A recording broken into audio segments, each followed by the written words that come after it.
Okay, ladies and gentlemen, welcome to the Asian Cultural Council.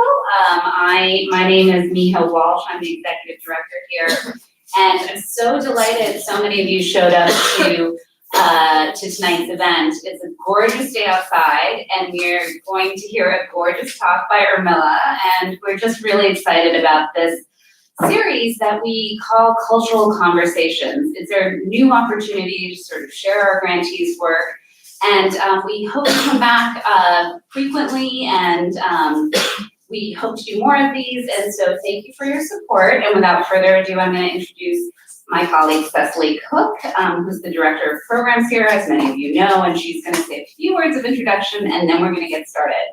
All right, thank you. Right, thank you.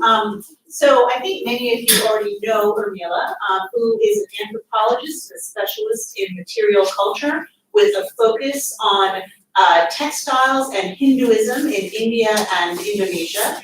And she received a 6-month grant in 2018 to conduct research in Bali, where she has been working for many years on the production of ritual textiles, and with a special focus on the artisans who produce the textiles as spiritual practitioners.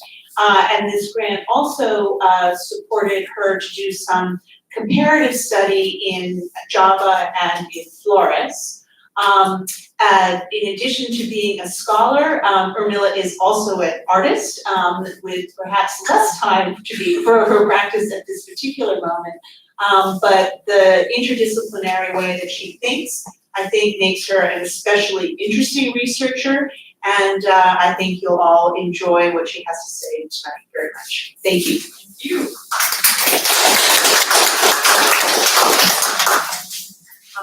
Thank you, Cecily, for that wonderful introduction.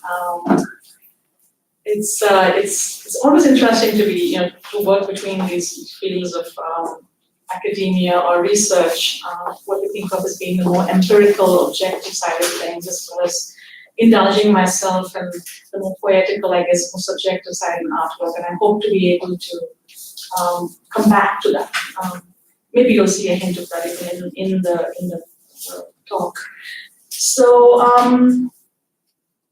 first of all, very big thank you to Asian Cultural Council. Thank you to all the wonderful people here, the staff. I know it's all those small things that come together to make these kind of events and collaborations possible. So I'm very, very cognizant of how much work and time and effort it takes to put these kind of events together. So thank you for giving me this platform. And I really hope that I can repay some of that trust and expectation in terms of furthering this kind of dialogue, perhaps between disciplines, between cultures, between people, because fundamentally it's all about relationships. So let me start by briefly showing you the map. And as you can see, Indonesia is an archipelago, a very, very big country. I believe if you actually compress the geography and the area of the islands together, you actually get something that's as big as the whole of Europe. And we tend not to. I think this is one of those cognitive issues that we, at least for me, this issue of how do you think about places that are collected not by land but by water, and how do we factor that into our kind of biased and perhaps slanted notions of how we do cartography and maps. And of course, that's a conversation for a different time. But I think that also speaks to the moment that we're in, where people are very interested in maritime trade, where looking over the last 2,000 years, if not longer, trade between India, Southeast Asia, and of course these wonderful cultural, if I might say, traces that are also left between India, the Indic culture and Southeast Asia, which kind of gave me an entry point into a culture that I frankly was not familiar with. So the regions that you see circled are the 3 places in Indonesia. I'm certainly not an expert in any of them, but just to give you a hint of where I was, it was in Bali, which is not actually circled, but is on the right-hand side of your screen. A small island Could probably drive it from south to north, maybe in about, 2.5 hours, 3 hours. And Java, which is to the left, to the west of Bali immediately, the largest populated island. And towards the east, we have the island of Flores. And so quite distinct. I think these three places are quite distinct, although Balinese culture, of course, comes from Javanese culture. Going to Flores gave me the opportunity, of course, to start something new, which I hope to continue. Anyway, so having given you a sense of where we are geographically, this was my introduction to Indonesia via the Curatorial project on Balinese textiles, which was a visionary project funded by the Bard Graduate Center and the American Museum of Natural History. And what I was doing in this project basically was taking museum objects from the natural history collection collected by the anthropologist Margaret Mead and Gregory Bateson, 1936 to 38, I believe, and a bit longer. And these were objects they collected during their field work when they were trying to put forth a case for a Balinese ethos. So we have to keep in mind also the kind of historical anthropology that was going on at that time. Of course, we no longer hold by such universalizing notions of ethos of people, or the idea that an anthropologist can come and perhaps just capture the essence of people in perhaps 2 years or even over a lifetime. But acknowledging it as our history, I think, is very important because they came back with artifacts. And those artifacts, I think, in a classic museum sense of what Mead may have intended, was for people to come along later, much later, obviously. She passed away in 1978. But to have researchers come back and mine those objects and try to contextualize them and understand them, because, of course, on one hand, we have a cultural responsibility having these objects in storage. What do we do with them? Many of them were collected on dubious circumstances. We have Dutch colonialism in Bali, of course, with the ethnographic collection from Mead and Bateson. It's not so much a colonial, I would say, early colonial collection, but definitely part of something collected under the Dutch government with their permission and auspices. And many of these Balinese were actually textiles. And a large collection of puppets, a huge collection of paintings, which have also been researched and written about. So I thought this would be an opportunity to bring two of my interests together, which is a notion of a knowledge of Hinduism from the Indian perspective, with the caveat that Balinese Hinduism is very different, but trying to create some kind of entry point for myself. And the other idea that I had done my previous doctoral work on Hindu clothing, so I was interested in how values of spirituality, intangibility, invisibility become embodied in the making of cloth as well as the trading, transaction, and use.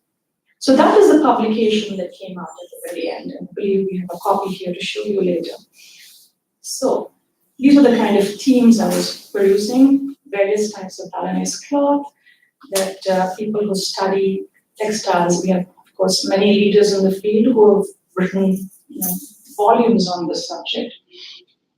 So quite a bit of existing scholarship that can be built upon. So my question basically was mediation. How do you, through acts of praxis, like when you're literally the acts of wrapping and covering yourself with these textiles, both the weaving of these textiles as well as the wrapping of these textiles, how does that mediate relationships between these realms, these cosmological realms? We think of the Sakala and the Niskala, which literally means Kala is time. So what are those realms which are, ruled by time? So all realms that are not beholden to time. And of course, we also have these notions of gods, divinities, spirits, and demons. And these are by no means only Balinese ideas, because obviously it's a kind of Indonesian or Austronesian ideas with variations, of course. So this is just a quick slide that shows you the early colonial influence in the ways of categorizing and ordering Balinese people common colonial phenomena where we see Balinese being categorized as nobility or as dancers or as puppet makers, and also the kind of postcards, colonial postcards being produced. We should remember that tourism is not a new phenomenon in Bali. It's been there since perhaps 1915, pretty soon after the Dutch realized that tourism would be a useful economic resource to get from Bali. So having done this research and taught 2 classes and worked with the curatorial team, the gallery team, and of course, as you know, it takes a lot of people to get together and curate a show and display these works. This was the end result. So it was a show in February, I believe, 2018 that ran all the way to May, with many kind of smaller components to the show that became a way to introduce me to the practice of curation, which I'm very grateful for. And the centerpiece of it was the loom, the weaving of a ritual cloth, and the various use of archives like photography, notes from Mead's ethnographic notes, combined with my own brief experience in Bali to try and see which of these rituals still continue to be practiced, and if perhaps creating this kind of connection between past and present could become a narrative for the show. So talking about the continuing power of these textiles.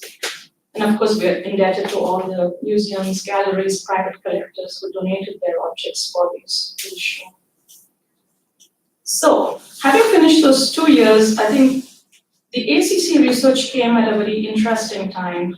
Funding came at a very interesting time where it allowed me to continue some of my previous ideas on ceremonial textiles, other aspects, other ceremonies, but also think larger, think wider, and see, now that I had an entry point into Indonesia, what might comparisons with other islands and other techniques yield.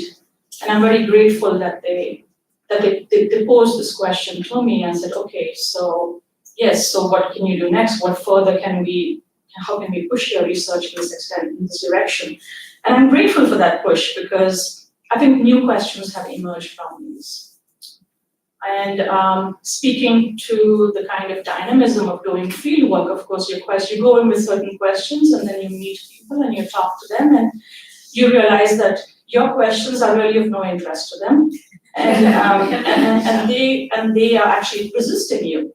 They're pushing back against you. They're saying, no, it's not only your questions are not important. We think you should listen to our questions because our ideas and our discussions. So of course, you have to factor that in, and that kind of changes also your research agenda. So I started kind of following this multi-track process where I was asking people about, initially going into Java, asking people about traditional uses of batik. For example, and I will show you why I was asking those questions. I came from a Balinese context where, because of tourism, a lot of these cloths continue to be made and used. So I went back to Java, I was, okay, you look at this batik. I know there are significant meanings and symbols, how do people use this? And of course, what I realized over time was that there was a history to batik over the last 20 years. Batik manufacture and culture, if you say batik culture, contemporary batik culture, which I was missing and I wasn't seeing. By focusing only on this question of traditional or ceremonial uses or ritualistic uses of batik, which of course do continue, but in small populations. So keeping that in mind and hoping back, of course, to go back there and ask more questions about that area, for this purpose of this presentation, I want to talk about this notion of heritage and perhaps get your ideas on this and have a discussion as a conversation, since that's what this is called, as a cultural conversation as to what we think of as heritage. Lots of scholars working on the issue of heritage, a very timely issue. And of course, it's a wide field. Weavers, textile producers, artists, designers, bureaucrats, everybody is involved in what a young scholar friend of mine, Karina, called batik euphoria. It's this euphoria of what happened from the time when the Indonesian government was applying for UNESCO certification and finally got the certification. So there was that. So I don't claim to know the nuances of this, but I think this is something that's worth investigating further. And of course, I'm quite struck by this idea of batik being defined as intangible heritage. It is the cultural identity of the Indonesian people, which is quite big. When you think about it, it's a national, it's not just Java. They're claiming this as identity for the entire nation and expressing both creativity and spirituality. So I come back to this issue again. What is creative about batik, the way it's being made? What is spiritual? How are they imbuing this spirituality in the making of batik? So I think this question will be in the back of my mind. So in the field, one pleasant part of going back to Bali was being able to go back with the book and meeting the daughter of Made Kaler, who was the Balinese assistant for meat and dates. And he was a 21 or 22-year-old young man when they met him. He was a polyglot, he could speak and write and type in 5 languages. And he was their quote-unquote secretary, but also became a cultural assistant because it was through him that they were able to communicate with people, with various Balinese. Now, Made's story, in a sense, has never been told beyond that point. It's almost from the Western perspective. Made lived and died at the age of 23. That's it, After the anthropologist left, there was nothing of him. But it's interesting to also think about this as what did Made accomplish in Bali after they left? And there's an interesting history. Speaking to his daughter, who is also a doctor, she's actually a doctor, a psychologist, I believe. And she always describes her father in very respectful terms as somebody who was an educationist, really. He was a self-taught man, very instrumental in starting a school in Denpasar called Saraswati School. And this is fascinating for me. With all the research we have going on, nobody has thought it worth to kind of tell his story. Who was the Balinese partner to this huge project? So that could be something worth pursuing. The other thing was, and of course, handing her a copy of the catalog and saying, here are the photographs of your father, old photographs, and showing her photographs that she herself probably had never seen. So this was a way of kind of going back and sharing some of what we had in the archives. A lot of it also, of course, is actually going to the production centers, going to the Endek weft ikat factories in Bali, trying your hand at ikat to realize, where the sticky points are and where the labor and the time is required. So the first place I want to focus on is my kind of tour in Central Java. And based in Jogja, I initially moved around the batik areas around Jogja. I also looked at some tenun, some weaving of lurik, which used to be a traditional woven textile, which is very much still associated with the kraton, with the palace in people's mind. But I know a lot of young designers are trying very hard to bring it into contemporary design. So lurik and batik have kind of become identity points, markers in these areas. So these areas, Solo, of course, the Solo court. And I also went north to study batik pesisir, which is the coastal batik, which is very different in style and purpose from the kind of batik that was produced for the Sultan's court. So all the way north to Samarang, and then driving all the way west to Pekalongan. And of course, as people who know batik, that each area has its own distinct style, and even more so now that you are required to produce a style. So there's something very interesting going on here. This is a different process. It's kind of a process of branding that's going on now. That to meet economic needs or to meet so-called cultural needs, you have to have a distinct style of it. So perhaps there's a difference in process, right? Or perhaps there are certain continuities perhaps that I'm missing. So that's also a point of investigation. So how did I kind of approach my study of batik? The biggest entry point for me was getting the guidance from ACC to get in touch with their contacts in Java and Bali. And the couple Nia Fleam and Augustus Moyo, who are extremely well-known senior batik artists who run Brahma's Tirthasari in Georgia. And I was very, very fortunate to meet with Nia in Bali even before I got to Java. And she, as you can see, she's showing us traditional patterns in the photograph and explaining their meanings. And I think it's a very important resource to even have people like this who even know what these meanings are anymore. Because a lot of times you have people making exquisite cloths, but they don't really know what the symbolism is. And then, of course, trying my own hand at making something, and nothing like trying something yourself. Yeah, that's my advice to you. If you ever study a craft, try a little bit of it and see, get a sense of what it feels like bodily. It helps put you in the mind and space of the person who's making it. So I tried my hand at that. We did some natural dyeing. I understand the labor aspect of it. I understand the heritage and the aesthetic aspect of it. And then with Nia's kind of guidance, going to different parts of Java, meeting the people who are making batik, very high quality. This is very high quality batik.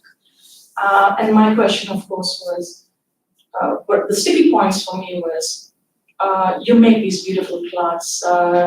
Do you use them? No, we don't. Do you have at least one or two in your trousseau that you use for your wedding? Not really. We buy printed. So that was one of those ethnographic moments which makes you think about your expectation and what you are met with. Second thing, of course, you assume that people who make it might be the people who in some way even use these cloths. But of course, in many cases, the people who make these cloths are making it for the court. These were elite objects, so perhaps that expectation is erroneous on my part.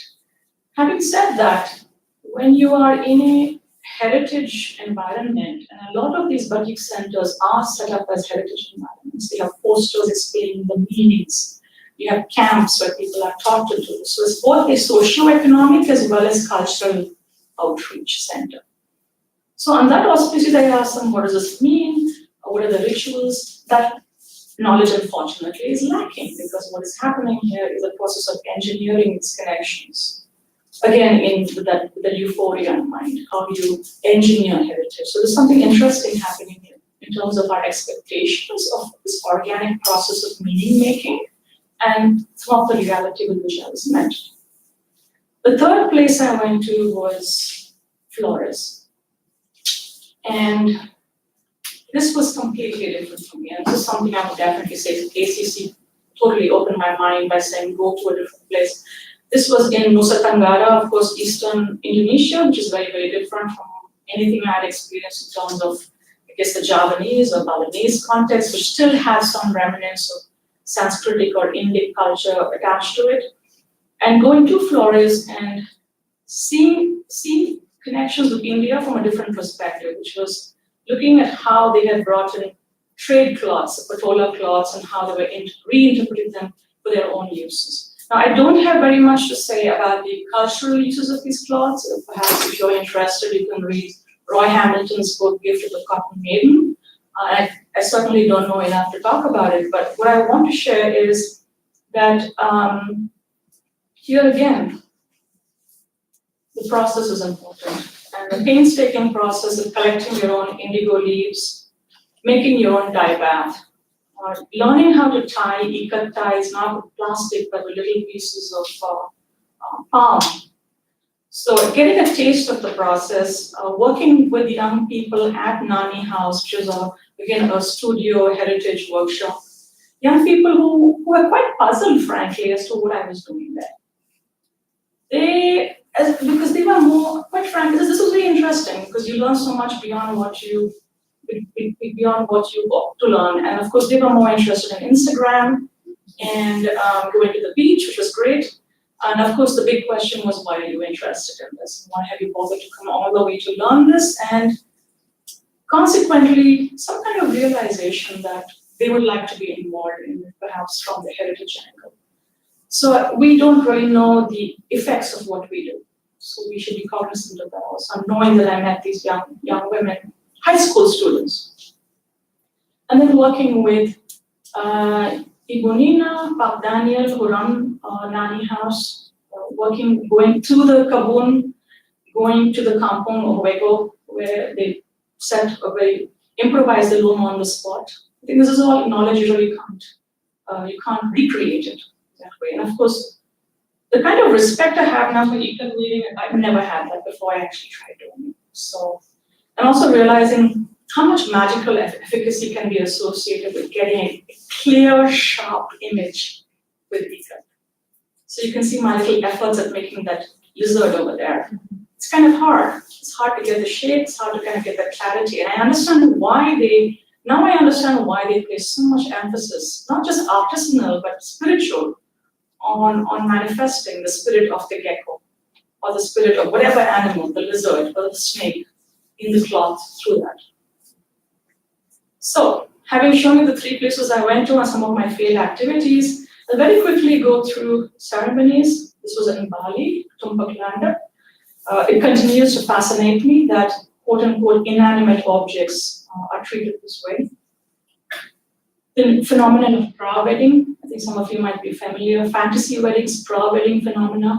These are contemporary ritual uses of textiles also, and I think we should not ignore them. How are people trying to retell stories about their heritage by casting themselves in these photographs of old kings and queens? The kind of textiles communities I interacted with, quite diverse. We have the Kampung Batik and Solo, which was, I believe, in the 1960s and 70s, where there was a decision made to create a national batik style. So very much something top-down from the government, versus, of course, communities continuing to do their upachara and their rituals, wearing batik. Notions of innovation. So on the left, we have Bu Vidyanti, who comes from Oisujun, the very well-known batik mark trade. Batik for Pasisir from Pekalongan.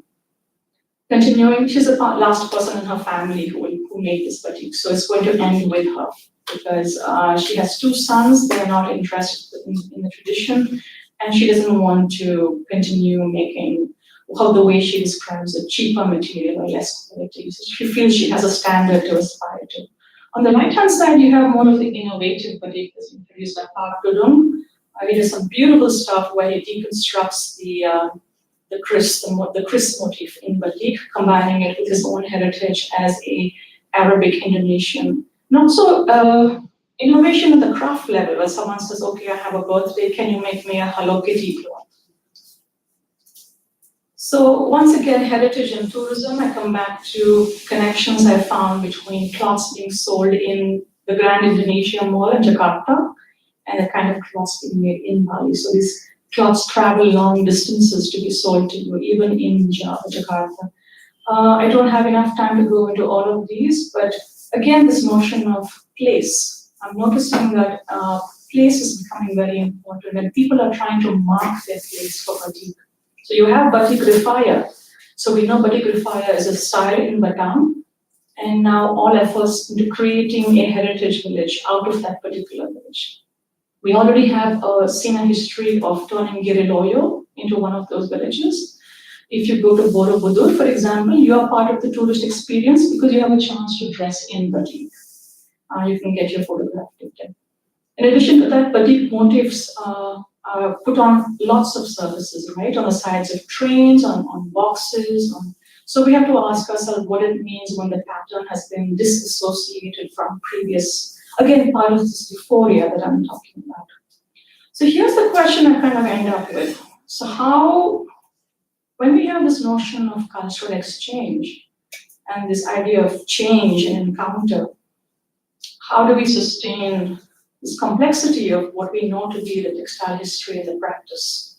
How do we bring back those creative and spiritual elements that the UNESCO certification claims that batik now is spiritual and creative? So I'd be curious as to how people are negotiating in those 2 realms, whether they are makers, whether they are bureaucrats, whether they are designers like you, when you decide to appropriate a batik pattern and use it on your fashions. How do you negotiate those 2 realms? Or is it even a question that matters to you? And what do educational institutions do? When I say educational, of course, I include the Asian Cultural Council in that, because I think we need some innovative thinking. We cannot be relying simply on traditional notions of education. So we also need a rethinking of who are our educators. For example, meeting young conservators at the Museum Textile, and they are training to be conservators. They are most invested in their own heritage. Or having conversations with young people where perhaps an urban Japanese says, the question of heritage means nothing to me, versus somebody from an indigenous community who says it means everything to me. So we have to recognize these kind of multiple voices. And on the American side, what can I as an educator do? How do I bring students closer to Indonesia? I mean, beyond taking them to an Indonesian restaurant or showing them a goblet performance. And I think the textiles are amazing ways of getting into those deep conversations. And here you have a picture of my students discussing a Ramayana cloth from India, traded to, I believe it was found in Sumatra. And the last thing, I think, these things never stop with this project. It continues in different forms. And I'd like to thank the ACC for having given me this chance to engage with people, both in terms of participating in upcoming events like the Textile Conference, which is a Southeast Asian conference, having a chance to talk about Indian and Southeast Asian trade in textiles, meeting textile historians and scholars from other parts of Southeast Asia, and also my own pet project, which is I run this online publication called Jugaad, and I like to cover these kind of projects. Believes very strongly in open access and the kind of dissolving of boundaries between disciplines as well as cultures and countries. And I like to implement that in the way my editorial team, my fantastic team, and I kind of work on this.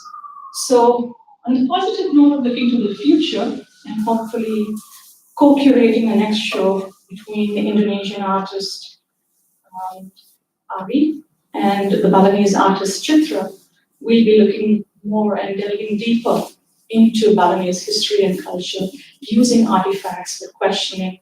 Hopefully, the project is very early in its stages, but I think it's very promising in terms of kind of addressing many of these issues we talked about heritage, about objects, and this what they call so eloquently the Pandora's box of culture.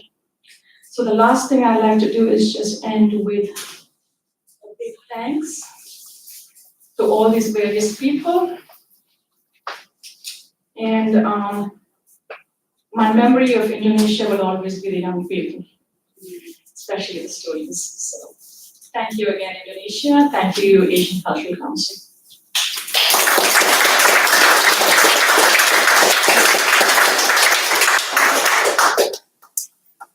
Thank you so much, Urmila. So I think we have a little bit of time for questions, if anybody has any questions. Okay, I'll jump in. Oh, do you want to? Go ahead, Claudia. Come on. No. You've spent a lot more time in Indonesia. I mean, I'm kind of curious, actually, because I'm looking at puppetry kind of throughout Asia and thinking about ritual puppetry and what makes a ritual object versus other kinds of objects. I'm curious, when you talk a lot about the use of these textiles in the ceremony, but I just want to know, is there a sense, first of all, that you said there were symbolic objects on them, but is there a sense that the cloth itself is imbued with some kind of spirit, and how does that differ from making a different kind of cloth that's not that? They're definitely, actually, the best illustration would be if we have a copy of the catalog with us, actually. So for example, let's take something like the checkbook, right? Which is the checkbook is the cloth that literally in Bali is believed to bring you face to face with the ancestors or with the spirits, whoever you're trying to connect with. I would think of the checkbook in very many ways. I would think of it, thank you so much. So yeah, so here it is, right? I think this has a couple of those examples you're talking about. In a classic anthropological sense, because I'm observing it from the whole production angle, I'd be looking at how does that, what I would call perhaps spiritual efficacy, how is that imbued in the object from the time you collect the raw materials? So practice is very important, materials are very important, because one thing I've noticed in India, and I think even in Southeast Asia, there is no hard difference between the spiritual and the material realm, right? And there's also this bodily and cognitive separation also is not there. So we are dealing with a situation where we're dealing with the fallout of course, Indology and Orientalists from the 19th century who made the separations. But because I come from a material culture angle and from a praxeological angle, the meaning making for me really doesn't come so much from the iconographical perspective, but from the making use. So let's say textile objects put in motion. So I would perhaps be curious to know, it would be a very complex answer to your question to say that this efficacy is imbued, but then I guess it can also be lost, right? So it'd be interesting to kind of see at what moment does the cloth no longer have that efficacy. Because this kind of complicates our notion, our Western notion of quote unquote belief, right? We think of belief as something in the mind. So I think I have larger analytical questions in my mind. I'm giving you a very broad, general answer here, but for specifics, I will say look at this book for sure. I can definitely understand now why a viewer would say, I had a dream. Or the answer came in a dream, or the spirit of the song I'm singing is putting the spirit of this creature in the cloth. So yes, these are all various ways of bringing life to the cloth. In the weaving process, the ecology process, we know in Sumba that indigo has power. We know dyeing with indigo has power. There are ritual prescriptions on who can use it, when you can use it. Janet Hoskins has written so beautifully about that.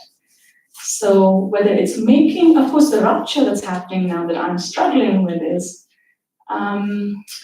being used to having seen it as a story of making and use and being able to connect it through a cultural, a common understanding. With batik euphoria, I'm trying to understand now what's happening to complicate my assumptions. Where is that spirituality? Because they say it's there, I just want to find out what it is. And do we need that? What does it mean to have it as what does it mean that they have intangible heritage status? Is it, as I was talking to Cecily earlier, does it mean a kiss of death? That the minute you get intangible heritage status, you kind of ossify. You ossify the place, you bring in an enormous amount of money, but you also bring in tourism, you bring in certain ideas about what is heritage. And you've seen this in Bali over and over again when you go to a village that has got heritage status. There's a certain performance that happens for you.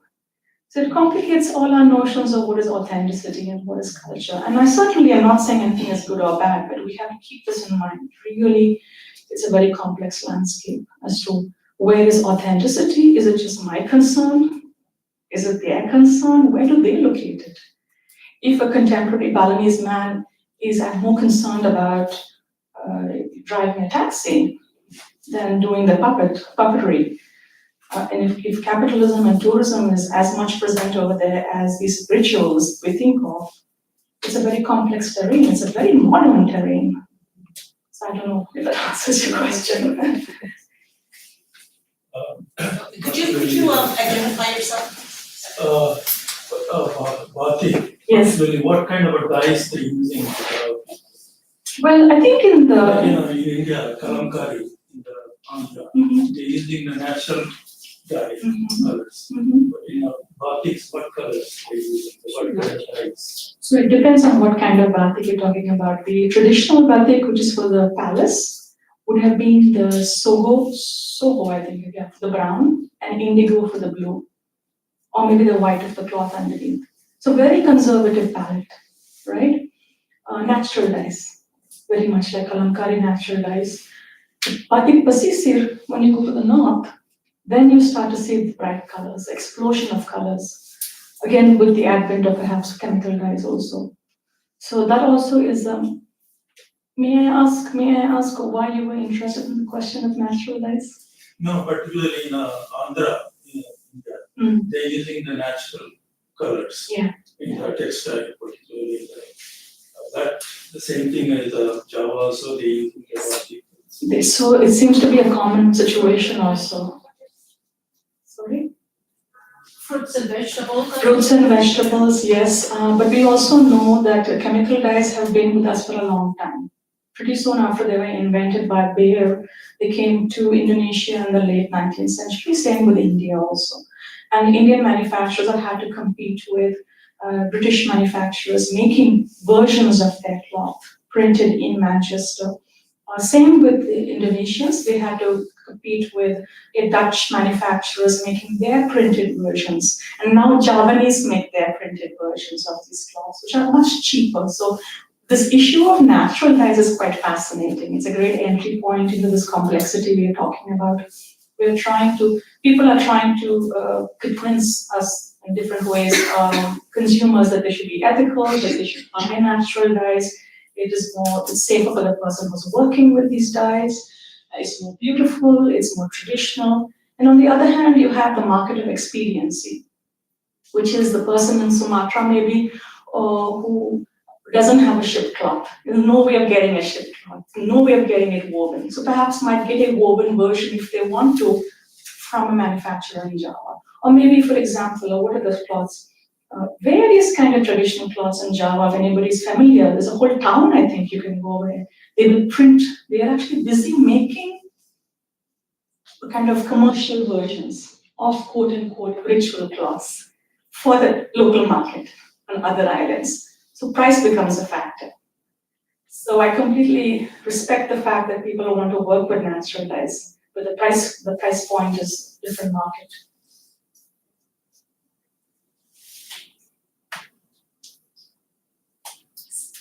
I have a prosaic question in comparison to the two previous ones, because I have noticed in bedspreads and curtains and so forth in the hotel industry in Bali, where they have distorted the size. You know, they've made gigantic something that's quite diminutive in its tradition. And, you know, it's dramatic. And do you see this process as a distortion that will become permanent or injurious, or could you comment on that? Well, actually, those changes have already been happening for a long time, and thank you for drawing our attention to the furnishings industry and the hotel industry, because I just have a small addendum to your story, which is going with Park Daniel to Flores, and he never told me the mission of our trip. So, mysterious man. So I went with him, we went in the car with all the young women, just happily accompanied him. And I noticed in every village we stopped, he was looking for old cloths, old textiles. He would literally go to the washing line and say, okay, can I buy this from you? So I asked him, what are you doing? You're walking with this big kind of bundle of old cloths that I don't think anybody would want. They have holes in them, you know, they look faded. And he said, no, it's an American couple in Bali. You know, they want these old cloths so that they can turn them into furnishings. So there's no change of pattern there that you see. This is one kind of market where you bring in old cloths that look beaten up and you kind of redye them, you turn them into wall hangings, you turn them into a touch of authenticity. The second point to your point is, do the designs change in response to these new markets? I think the interesting example, I think it's Webb Keen who talks about it. He talks about the Sumba cloth, which used to be, what happens to a cloth when you buy it and then you decide to put it on your wall? The orientation changes. So now they are making cloths where the iconography is facing the direction as you will see it on the wall. So I think your point about scale is something I'll definitely keep in mind and keep an eye out for that, because that is a change. And how do I feel about that? I guess it depends. Like I said, this is a very big market. If I was going to get kind of cut up about those things, I'd have to stop studying it. The problem for me is assumption that these are authentic. I would be more curious about the notion of tourism and authenticity that's being sold via these cloths. But a number of people are quite upfront. They say these are just variations. Having said that, I do wonder, when you take, this brings us back to the question of intellectual property. What happens when designers step in and they take patterns that have been developed over years, over centuries, and you take the pattern and you appropriate it? So the question of appropriation perhaps it would lead into a discussion about that. But thank you. I believe there was a question, Yeah, I'm wondering how a research topic or subject came into fruition, and you make concrete proposal and get funding from, or sponsorship from ACC, and that process is very interesting to me. Is that a question for me? Or? Yeah, I think it may be a question Both of probably us, from perhaps? both Maybe you would like to your client. Well, that's a very big question, and we would be happy to sit down for maybe 3 or 4 hours to talk to you about this. ACC works across a kind of remarkable breadth and depth of disciplines and countries, areas, and in all of our,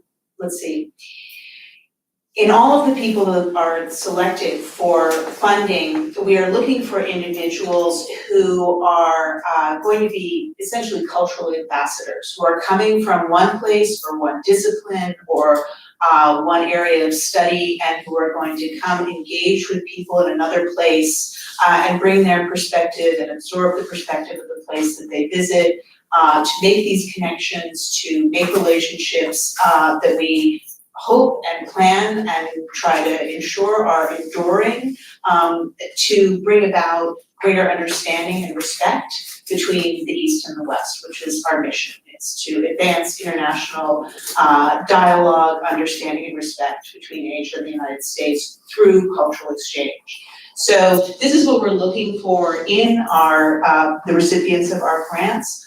We have a particular interest in the relationship between Asian art and religion. And we do make a grant every year, usually maybe just one grant, maybe more than one depending on the applications that year, that is specifically a researcher or an artist who is looking at that relationship between Asian art and religion. And I will say that the recipient of the 2019 Asian Art and Religion Fellowship is here, Florina Capistrano-Baker, who can talk to you more about her work later. Anyway, so it's a long way of saying that we fund a great deal of different kinds of fields. We're looking for people who want to make connections, and sometimes it is also guided by a specific strategic interest in moving forward a particular field. Does that make sense? Yeah, of course. And does it have to have a art component? Yes, it is always, there's always art as part of it. And we work in 16 different disciplines, and we try to have a fairly broad definition of what is art. But yes, it always has to have something to do with art.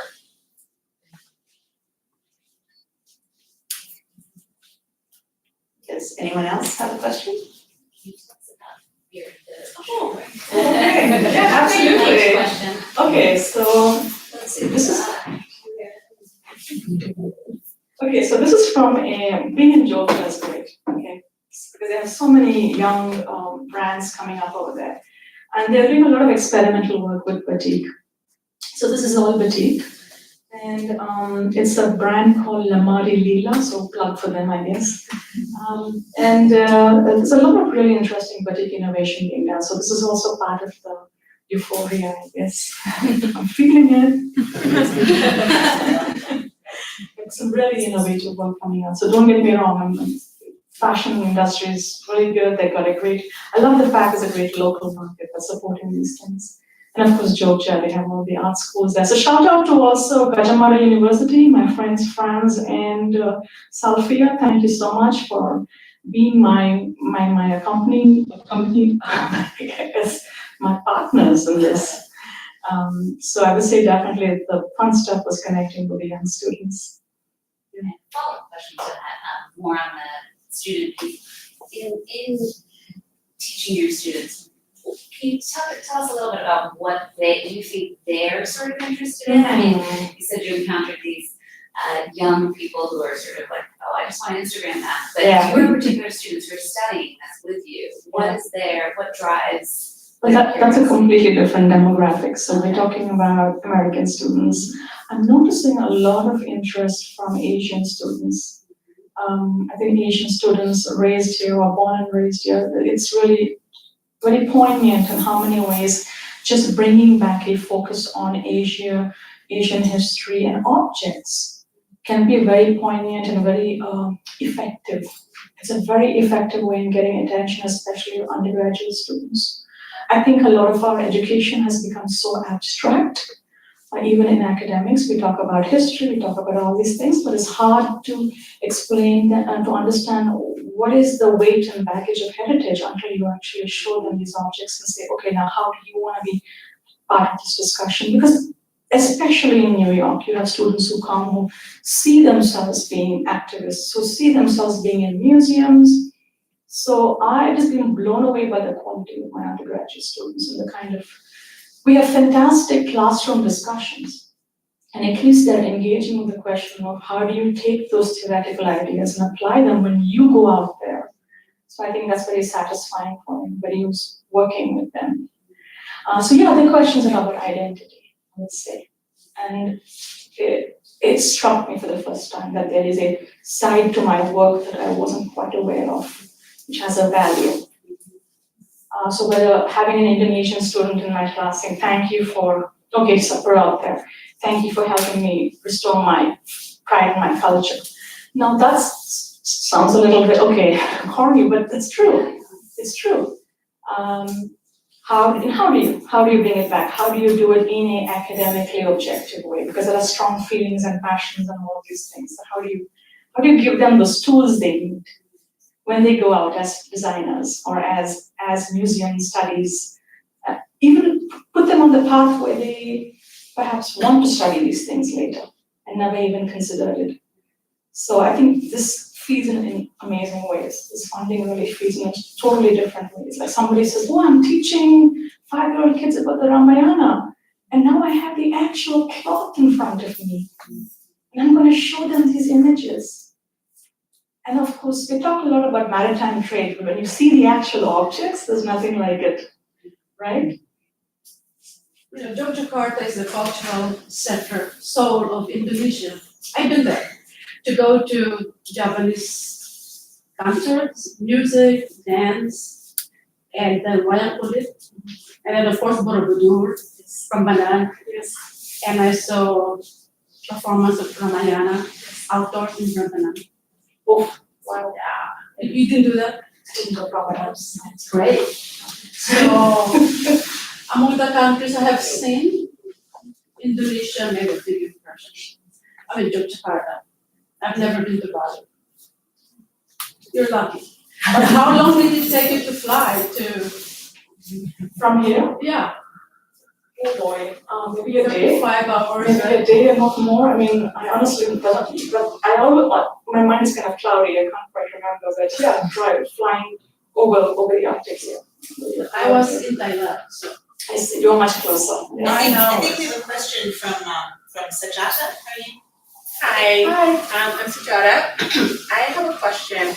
You mentioned that, you know, a lot of the people you encounter were like, I'm interested in Instagram, why are you even here learning about this?